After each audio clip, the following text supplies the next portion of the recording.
Każdy z nas ma głos, ale nie każdy ma odwagę, by go użyć. Nie każdy głos jest słyszalny. Czasem zagłuszany przez uprzedzenia, czasem ignorowany przez system, czasem tłumiony przez własny lęk. Są tacy, których codzienność wygląda zupełnie inaczej.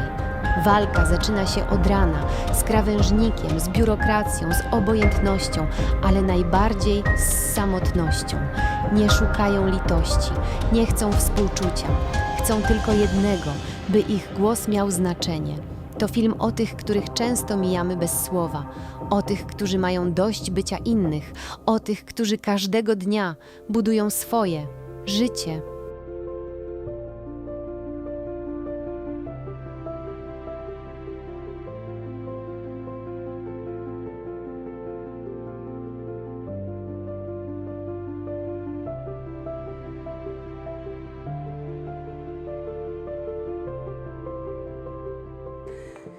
A teraz o życiu i o marzeniach w cieniu choroby porozmawiamy z Małgorzatą i z Krzysztofem. Dzień dobry, witajcie. Dzień dobry.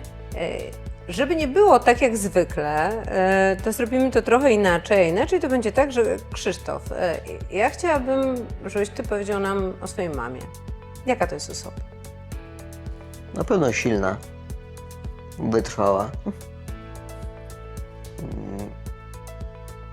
Nie wiem, no, empatyczna, pomocna. Tak teraz ciężko. No, kochająca. A teraz pani o synu. W kilku słowach na początek. Jaki jest syn? No jest bardzo ambitny, jest bardzo zadziorny. No nie wiem, co tam jeszcze.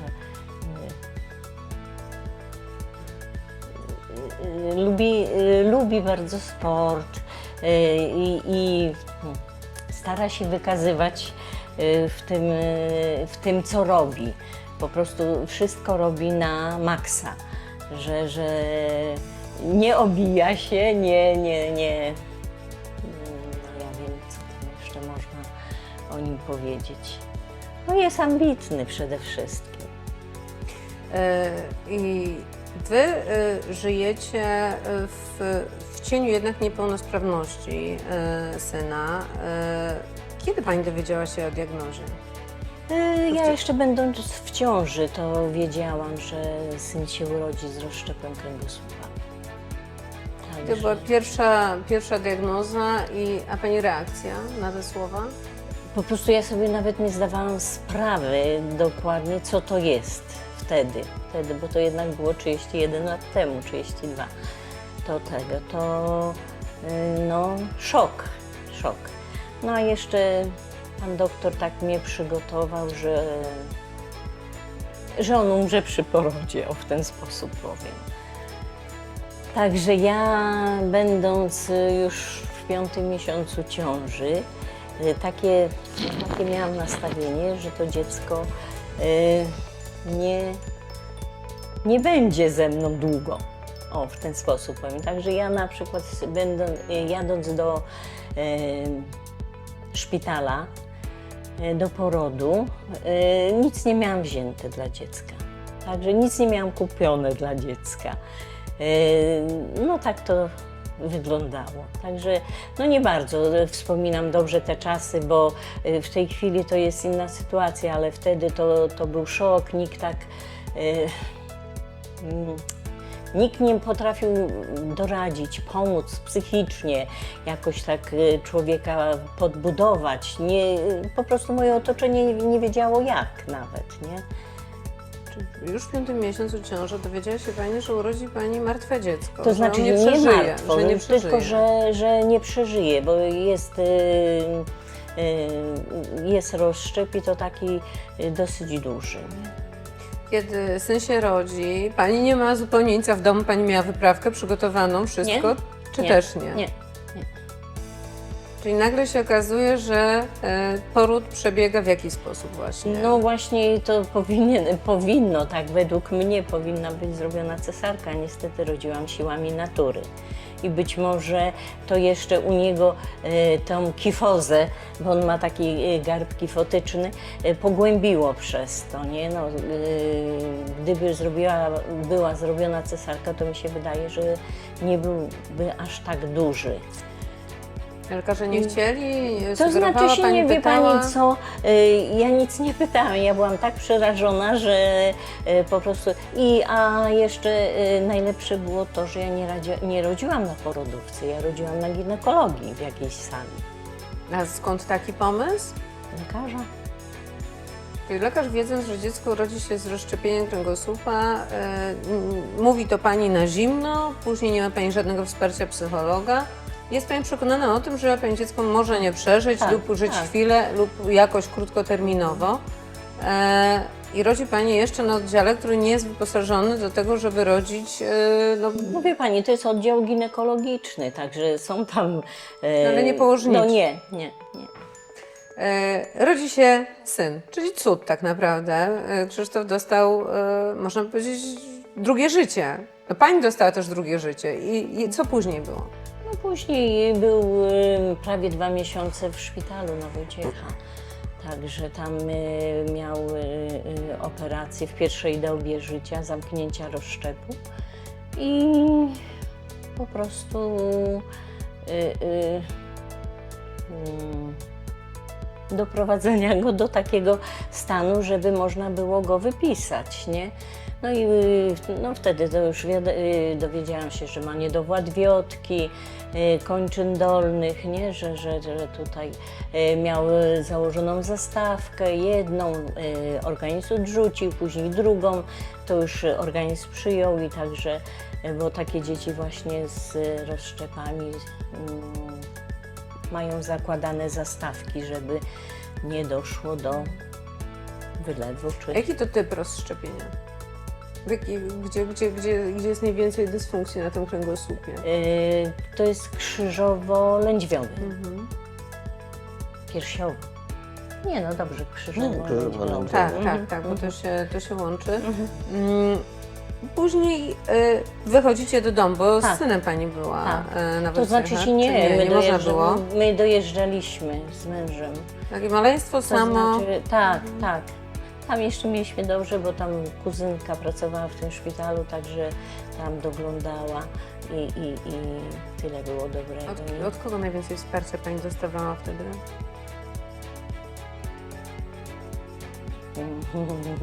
No trudno mi powiedzieć, ale właśnie od tej pielęgniarki, od tej kuzynki pielęgniarki, ona mnie tak najbardziej pocieszała.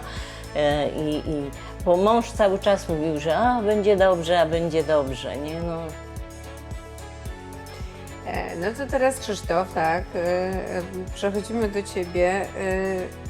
Jak wygląda twoje życie dzisiaj? Czym ty się zajmujesz? Co robisz? Bo jesteś człowiekiem aktywnym, silnym, tak jak mama mówiła, zdeterminowanym. No, masz drugie życie, więc trzeba je wykorzystać.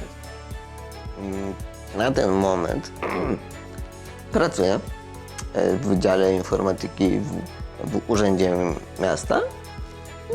Chodzę na siłownię, po prostu spotykam się ze znajomymi. Tak? No, jestem w stowarzyszeniu prezesem, więc tutaj z kolegą, koleżanką w zarządzie prowadzimy nasze stowarzyszenie, żeby się coś działo. Próbujemy coś robić, tak? A co chcielibyście zrobić dla stowarzyszenia najbardziej? No, znaczy dla stowarzyszenia. Dla was, dla stowarzyszenia, dla ludzi, dla członków. My teraz wychodzimy do ludzi, do szkół teraz, ale ogólnie też do ludzi z torem przeszkód, żeby pokazać osoby niepełnosprawne, jak sobie radzą, nie? Właśnie z krawężnikami, z podjazdami, nie? Takimi różnymi. Pomimo wielu akcji społecznych, pomimo takich akcji trwających od lat, nadal obserwujecie, że my w polskich miastach, czy mniejszych, większych, mamy problem z podjazdami, ze schodami, z brakiem wind. To jest ten główny problem architektoniczny, infrastrukturalny? Tak. Tak, jest duży problem, dlatego że mówię, jeżeli coś się nowego buduje, no to już te bariery raczej znikają, ale jeszcze przy tych starych różnych obiektach, czy nawet ulicach, chodnikach, także to jest problem. tych barier. No i właśnie po to pokazujemy, sadzamy dorosłych, zdrowych ludzi na wózki i żeby przejechali sobie przez taki tor przeszkód, jak my to nazywamy, żeby poczuć, co przeżywa osoba niepełnosprawna na wózku, napotykająca na daną przeszkodę, nie? I żeby po prostu mieć gdzieś w głowie, że takim ludziom często trzeba pomóc, czy podjechać, czy no w jakiś sposób zapytać się, żeby nie bać się podejść do danej osoby na wózku. No to jedno, ale teraz pytanie, czy osoby niepełnosprawne, czy jeżdżące na wózkach między innymi, zawsze chcą takiej pomocy? Czy to jest tak, że często radzą sobie naprawdę dobrze i nie chcą być traktowane jak ci, którzy chcą jakiejś nadmiarowej pomocy, jak ktoś nienormatywny, ktoś inny? No myślę, że dużo osób niepełnosprawnych nie potrzebuje takiej pomocy, prawda? Ale nam chodzi o to, że właśnie jak ktoś potrzebuje pomocy, żeby nie wstydzić się, nie wstydziły się takie osoby pełnosprawne, pomóc, zapytać. Bo co szkodzi zapytać? Zawsze pomagać warto. A czy osoby niepełnosprawne czasem nie wstydzą się też poprosić o pomoc? Powiedzieć, czy mógłby mi Pan myślę, że tak. pomóc? Myślę, że tak. Może tu też w kierunku takiej świadomości. Pani mówi o perspektywie. Bo no właśnie, są osoby niepełnosprawne, które są bardziej aktywne, a są takie, które są zamknięte często w domach i rzadko wychodzą na ulicę. Takie osoby są takie bardziej skryte i po prostu nieśmiałe, żeby poprosić o tą pomoc. Tutaj też jest taki ważny aspekt i pewnie też o tym mówicie, bo no niezmiernie istotne jest działanie stowarzyszenia takiego jak Wasze. A jeśli chodzi o rozwój, naukę, jak Ty, Krzysztof, wspominasz szkołę, na przykład podstawową? Jak Twoja edukacja wyglądała? Ja miałem nauczanie indywidualne, czyli nauczyciele do mnie przychodzili od podstawówki do liceum, nie? No, jeździłem do szkoły na pojedyncze jakieś tam religie, czy wychowawczą, to już w liceum bardziej. A jak z gronem rówieśników, jak z odbiorem dzieci? Dzieci bardzo często bywają okrutne. Ja w swoich szkołach akurat miałem to szczęście, że przyjęli mnie dobrze, nie? Zawsze się dogadywałem. Nie miał problemów, także no raz, że on był bardzo pogodnym dzieckiem i po prostu szybko łapał kontakt z innymi.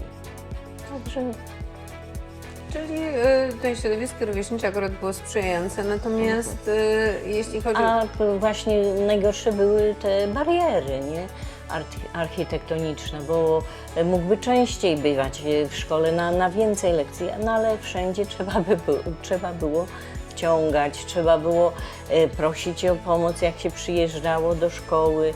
Nie zawsze był ktoś pod ręką. Także no nie mieliśmy jeszcze takiej możliwości, że to bez barier było. Mieszkaliście Państwo na piętrze czy w domku? Nie, my, to znaczy się na początku mieszkaliśmy na 3.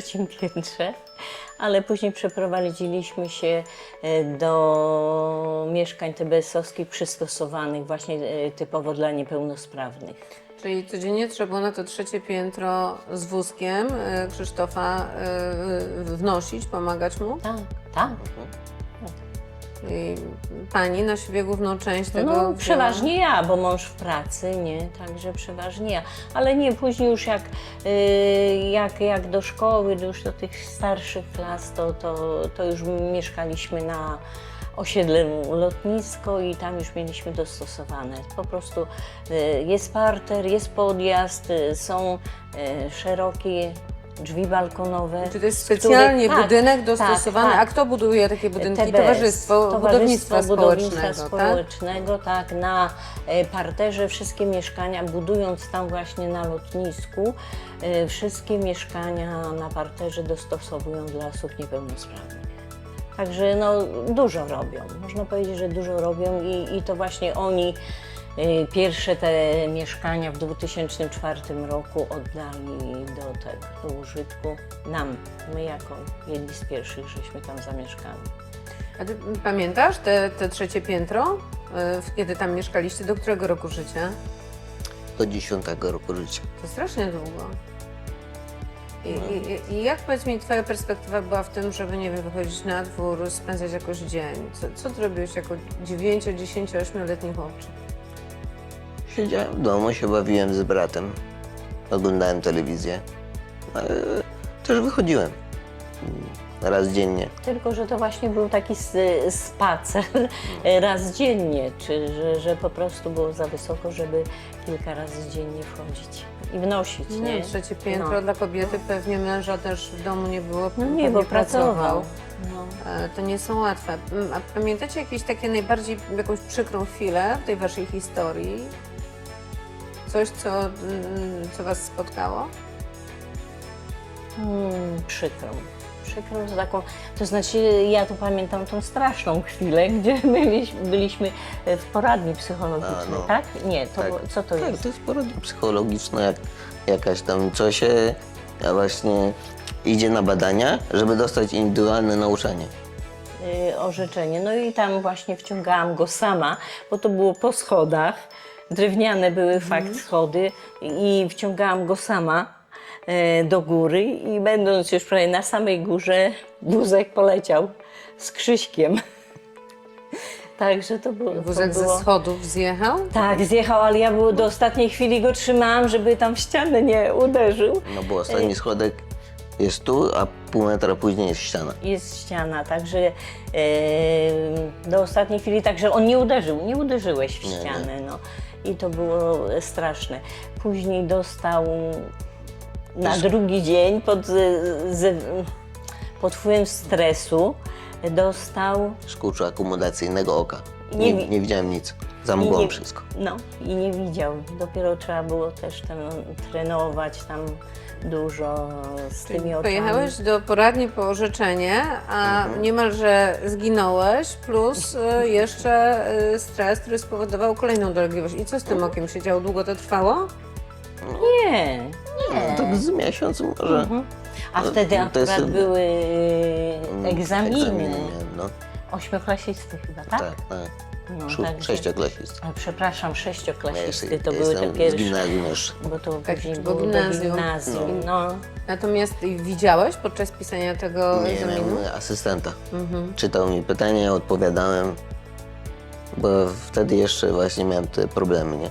Że nic, za mgłą wszystko widziałem. Także to nasze takie wspomnienie straszne.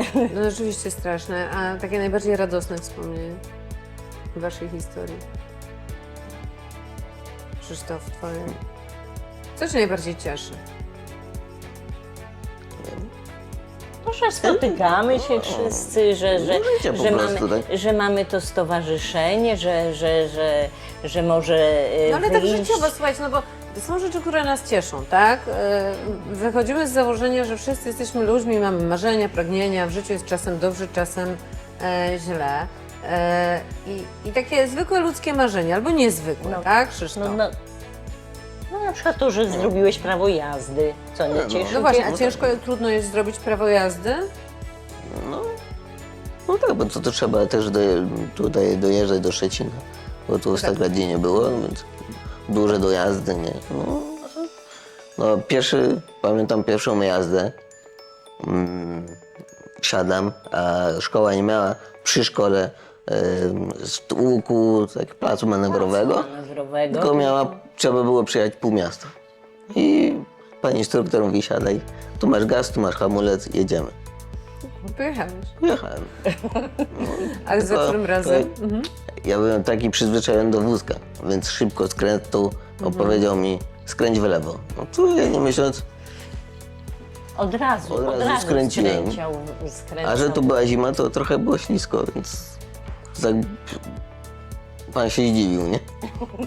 Co ja robię? No, Skręciłem, no. Skręciłam, no każą Tak, mi skręcać, tak. to jechać, to jadę. Za którym razem zdałeś? Bo prawo jazdy jest bardzo trudno zdać, co do zasady w Polsce, więc Teoretycznie zdałem za trzecim, a praktycznie zdałem za pierwszym. No to pięknie. No, z reguły jest odwrotnie, teoretyczne zdają, bo to łatwo wykuć, natomiast jeśli chodzi o zajęcia praktyczne, no to rzeczywiście jest miałem szczęście, że- kilka prób. Jeździsz autem? Poruszasz się autem na co dzień? tak. Samodzielny jesteś zupełnie. Tak, znaczy, no, żeby mi słuchać wózek, to potrzebuję od drugiej osoby, nie? Jak taki twój typowy dzień wygląda? Wstajesz rano i Wstaję rano, jem śniadanie, myję się, tak, zęby to ubranie, no i do pracy. No, w pracy 7 godzin siedzę, wiadomo, prowadzę te strony miejskie, więc wrzucam różne rzeczy na tej strony. Po 7 godzinach wracam do domu, odpoczywam. No Mama. często też, no siłownię mam 2 razy w tygodniu, więc w pracy jeżdżę jeszcze na siłownię. mama chciała coś dodać, widziałam. Do tej pracy, do tego dnia. No do tego dnia, no bo po prostu on sam no, jedzie do pracy razem ze mną, nie? No bo potrzebna mu druga osoba, aby mu ten wózek schować, później wyciągnąć przed pracą i tego. I później także rano jeżdżę ja z nim, a odbiera go już tata, bo już w tej chwili jest na emeryturze, to także mam troszeczkę lżej bo tata go odbiera. A powiedzcie mi, jak w tej chwili wygląda opieka medyczna, wsparcie medyczne w ogóle twoje? Czego ty potrzebujesz i czy taką pomoc medyczną otrzymujesz? Jak to wygląda? No ja akurat mam, no trzymam się, no oprócz niepełnosprawności, którą mam, no jestem zdrowy, więc tylko jeżdżę raz w roku kontrolnie do nefrologa. Nefrolog sprawdza, rozumiem, prosperowanie pod kątem zdrowych nerek albo nerek niezdrowych. No, i wyniki robię wtedy z krwi, nie? Czy wszystko jest w porządku. No najbardziej po prostu brakuje nam tej rehabilitacji. Po prostu, żeby kilka razy wziąć jakieś takie No sesje rehabilitacyjne, Tak, tak? no właśnie, Ale wcześniej sesje. też tego nie było? No bo Nie. rodzi się chłopiec, Nie, najpierw jest jeżeli- operacja w sztalu i później co? No przecież trzeba młodego gdzieś rehabilitować. Tak, nie, tu jest u nas ten ośrodek rehabilitacji, gdy on się urodził, także on działa bardzo prężnie, bo to przyjeżdżały z Polski, nawet z całej Polski tutaj dzieci, nie? Także wtedy nie było problemu, wtedy było, że na przykład 2 tygodnie jeździmy sobie na rehabilitację, dojeżdżamy, mamy różne zabiegi, i 2 tygodnie przerwy i później znowu. A w tej chwili jest to niemożliwe, bo jest tak, no nie wiem, czy jest tak dużo osób niepełnosprawnych, że dostać się na takie zabiegi, no to 2 razy do roku, bo w Teraz tej to chwili jest taka... Dużo starszych jest osób. No tak, dużo jest starszy, ale że jest taka kolejka jest duża, że nie można częściej tego zrobić, bo dopóki się nie skończy jednej rehabilitacji, nie można się zapisać na następną, a to się czeka pół roku na taką rehabilitację w tej chwili, także taka rehabilitacja jest tego. I dlatego on chodzi sobie na siłownię sam, żeby chociaż górę wzmacniać. I tego. Jak był młodszy, to po prostu my z mężem w domu dzień w dzień żeśmy masowali mu nogi, tam troszeczkę rozciągali, na ile człowiek potrafił sam to zrobić, no to robił. Nie? A jako dziecko chorowałeś jeszcze na coś? Częściej chorowałeś? Nie przypominam sobie. Nie, Nie. nie. On jest wyjątkowo. W kontekście tej pierwszej diagnozy, takiej bardzo trudnej dla Tak. matki, która decyduje się jednak na urodzenie dziecka, kiedy słyszy, a nie miała Pani myśli, czy ktoś nie proponował Pani, żeby Pani usunęła ciążę, Nie, czy nie. to było już za późno? Nie wiem, po prostu nawet ja nie miałam takich myśli, no i nawet nikt mi nie proponował. A przeczuwała Pani, że jednak może się uda, że jednak będzie cud, no bo jesteś jednak, Krzysztof, dzieckiem cudu. No cały czas liczyłam na to, że on przeżyje, że nie będzie tak, jak to pan doktor w pierwszej wersji mi powiedział, nie? Także człowiek cały czas miał nadzieję, modlił się i że on jednak przeżyje.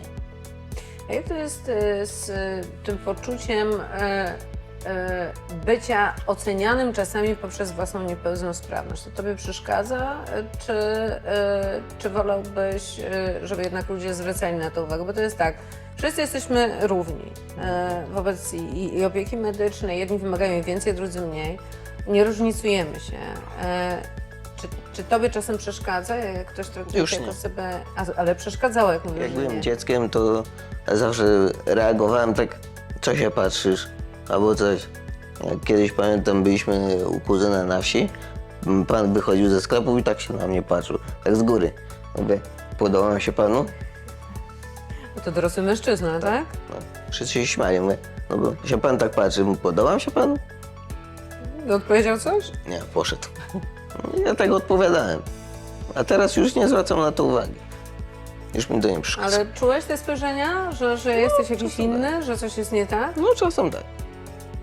Dzisiaj Tak. już tolerancja jest większa i taka samoświadomość, bo to nawet nie jest kwestia chyba tolerancji, tylko świadomości. Świadomości. Teraz ci ludzie nie są pozamykani w domach, widać ich na ulicy, na każdym kroku, można powiedzieć. Nie? Także ludzie są też już w miarę przyzwyczajeni, jeżeli można tak powiedzieć, do widoku osoby niepełnosprawnej w autobusie, na ulicy czy gdziekolwiek indziej. A jak wygląda z dostępnością takich miejsc jak kawiarnie, restauracje, kina, opery, te wszystkie miejsca, do których właściwie można się wybrać, tak? Czy osoby niepełnosprawne mogą tam się wybrać, kiedy zechcą? Nie wszędzie na pewno. Na przykład do kina, tutaj do SC-ku, no można wejść, bo jest winda nawet, tak, żeby wjechać na balkon, żeby obejrzeć jakiś seans, a no do restauracji, no, kilka jest na pewno niedostosowanych. A szpitale, przychodnie? No przecież chorujemy na przeziębienia, wcześniej był COVID. Jak tutaj wygląda ta sytuacja? Tam są podjazdy wszędzie? No już raczej tak, tak jak u nas w szpitalu, to tak, jest przez izba przyjęci, później jest i winda, jest i można dostać się też bez schodów, tam taki podjazd jest. No, w naszej przychodni, gdzie my należymy, to też jest podjazd. W tej chwili jest, bo jak on był mały, to wtedy nie było jeszcze. Nie, Państwo ale- nosiliście syna. To znaczy się był taki ala wjazd, jak to takie starego typu. Nie wiem, czy... Tak, no, widziałam, co prawda nie na własne oczy, no, chociaż już wtedy tak byłam na świecie, ale wiem o czym Pani mówi. To były takie prowizoryczne podjazdy, często karkołomne, czasem do domów robione na własną rękę, układane też z cegieł. No, ludzie radzili sobie jak mogli. Czyli rodzi się chłopiec, którego miało na świecie nie być, rodzi się silny chłopiec, 2 miesiące w szpitalu. Później wymagał syn jakiejś szczegółowej diagnostyki, leczenia, czy nie? Czy już było w miarę Tak, płynnie? nie, no byliśmy pod opieką na Unii Lubelskiej, byliśmy pod opieką... W szpitalu? Tak, nefrologa, ortopedy, no także neurochirurga na początku, ale jak to się wszystko ustabilizowało, to tak coraz mniej tych lekarzy było. Czyli to była dobra opieka? No w miarę można by było powiedzieć, że tak.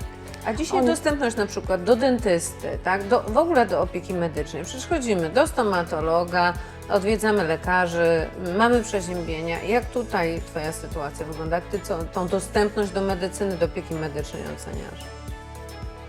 Ja myślę, że no, trzeba trochę poczekać do lekarza. Ile to jest trochę? No nie wiem, no tak Zależy do jakiego, Do bo jakiego, je- no. bo Do jeżeli- dentysty to jest 2 tygodnie, myślę. Do dentysty 2 tygodnie, tak? Do ortopedy, To już jest w miesiącach.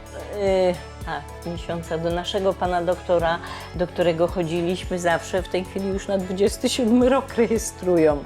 Czyli Także- ty, żeby udać się do ortopedy, dzisiaj mamy 2025 rok, Tak. dzień 6 listopada, masz wizytę na 2027 To rok. znaczy się, żeśmy zrezygnowali już z tego pana, no nie z tego pana, tylko No z tej wizyty. z tej wizyty, bo po prostu potrzebna nam jest wizyta na styczeń i no do jakiegoś innego żeśmy się zarejestrowali. Bo jeżeli nie ma alternatywy, czyli jedyną, być może jest alternatywą na Narodowy Fundusz Zdrowia, jeśli chodzi o jedyną, to jest prywatna wizyta. Tak. A te prywatne wizyty są bardzo kosztowne i też rozwleczone w czasie. No, my w tej chwili to w ogóle prywatnie na przykład do ortopedy nie chodzimy, ale był okres, żeśmy chodzili prywatnie, bo po prostu nie było takiej dostępności też. No i po prostu lekarz, który miał renomę, do niego było trudno się dostać. To człowiek, wiadomo, wolał dostać się prywatnie, zapisać się i iść na wizytę prywatną, niż czekać tutaj, nie wiadomo ile.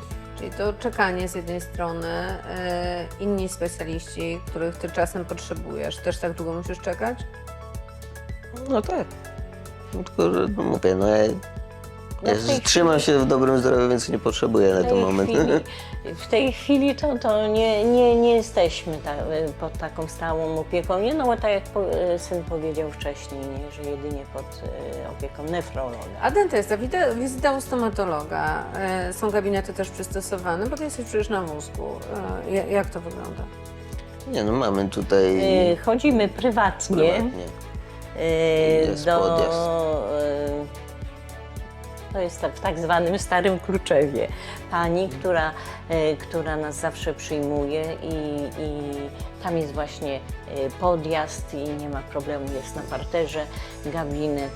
Tak. Jeżeli chodzi o leczenie, o unit, no bo zwykle u stomatologa mamy unit, tak, mamy przygotowaną całą infrastrukturę. Czy ta pani ma dostosowane tak, że może to no bo jak to jest technicznie? regulowane siedzenie, ale no, muszę się z wózka przenieść na fotel. Czyli znów sam byś nie mógł do stomatologa, czy tutaj mama też jest potrzebna, żeby z tym wózkiem pomóc, czy nie? Nie, no, przesiądę Okej, sam. czyli to jest... Także- No, powiedzcie mi, no, niezmiernie ciekawa historia wasza. Pewnie można było dłużej jeszcze nie rozmawiać i o marzeniach i trochę o cudzie, tak? Siła, którą ty masz, taka podwójna, Samsonowa. Marzenie, takie na przyszłość. Co powinno się zmienić dla kolejnych dzieciaków, które rodzą się z rozszczepem kręgosłupa? Jak ty byś chciał, żeby to ich dorastanie wyglądało, powiedz? Nie wiem, no na pewno powinny też fundacje być, które wesprą, żeby nauczyć takie dzieciaki życia na wózku, żeby sobie radziły, ubierania, jedzenie, robienia sobie jedzenia i tak dalej. No i też, żeby nie musiały właśnie tych kilku miesięcy czekać na wizyty do nefrologów, nie nefrologów, różnych lekarzy. A psycholog, opieka taka psychologiczna też by się przydała? To by się na pewno przydało. Bo nie ma takiej, prawda? No, chyba wydaje mi się, że nie. Czyli takie kompleksowe wsparcie też dla rodziców często, którzy nagle rodzi się dziecko i nie wiedzą, co mają zrobić. Nie mają wsparcia znikąd. Tak jak pani powiedziała, no pani była w tragicznej sytuacji, bo usłyszała pani, że pani synek nie przeżyje. Tak, i wtedy nikt mi nie zaproponował, człowiek nie był w stanie sam sobie na tyle pomóc. Wiele nocy przepłakał, czy wieczorów, jak już dzieciaki poszły spać, bo mam jeszcze 2 dzieci oprócz Krzysztofa, to po prostu łazienka i to była terapia dla mnie, no bo nie było takiej, po prostu nikt nie pokierował, nikt nie tego. Dzisiaj jest troszeczkę inaczej, mimo że też nie jest tak, jakbyśmy chcieli, ale jest inaczej. Troszeczkę lepiej. Słuchajcie, bardzo wam dziękuję za to spotkanie. Mam nadzieję, że nasza rozmowa coś poruszy, coś zmieni. A propos marzeń, tych nawet niewypowiedzianych, to ja mam nadzieję, że te, których nie wypowiedzieliście, a wszyscy mamy też siedzieć z zespołem, no za chwilę nowy rok, takie też dni wypowiadania marzeń, żeby jednak marzyć, więc dziękuję bardzo, dziękuję za siłę, za tą opowieść o cudzie i do zobaczenia. Dziękujemy bardzo.